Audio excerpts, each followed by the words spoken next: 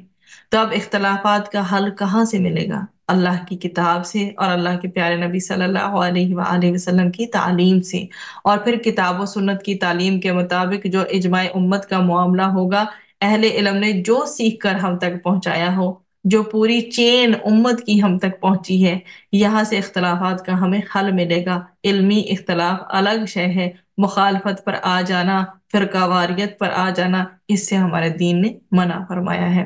پھر رکو نمبر جو ہے وہ 9 ہے ہمارے سامنے، اور آیات اس کی 66 سے لے کر 70 تک ہیں۔ اس میں مشروبات کی صورت میں اللہ کی 4 نعمتیں بیان کی گئی ہیں۔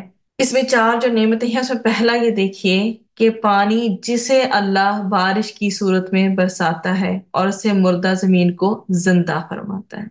پھر دوسرا پوائنٹ کیا ہے کہ خالص دودھ جسے اللہ جانوروں کے گوبر اور خون کے درمیان سے نکالتا ہے، اور جو بھرپور غذائیت اور لذت کا پیکر ہے۔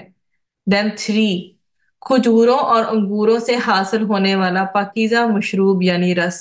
ان پھلوں سے شراب بھی کشید کی جاتی ہے، لیکن وہ حرام ہے۔ اینڈ دین پوائنٹ 4، شہد کی مکھی کے بطن سے خارج ہونے والا شہد جس کے ذائقہ اور رنگ مختلف ہوتے ہیں، لیکن اس میں انسانوں کے کئی امراض کی شفا ہے۔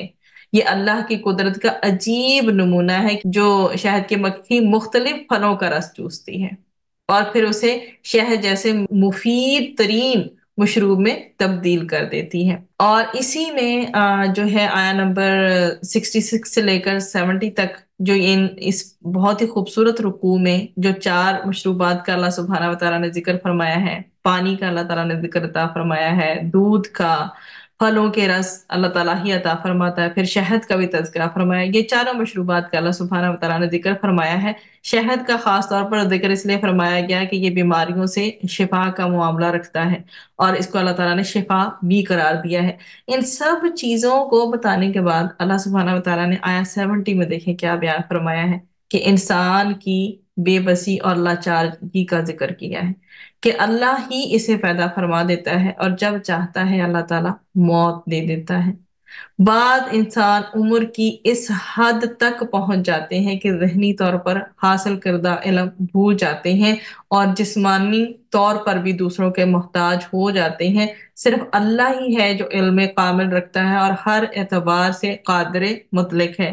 اللہ سبحانہ و تعالیٰ سے دعا ہے کہ وہ ہمیں اپنی زندگی میں کبھی بھی کسی کا محتاج نہ بنائے، نہ ہی ذہنی طور پر اللہ سبحانہ و تعالیٰ ہماری یادداشت کو کہیں لے جائے، اور نہ ہی جسمانی طور پر ہمیں کسی کی محتاجی کا سامنا ہو۔ اللہ سبحانہ و تعالیٰ صرف اور صرف اپنا ہی محتاج رکھے، کبھی ہمیں کسی پر بوجھ نہ بنائے، اور کبھی ہمیں کسی انسان کا محتاج نہ کرے۔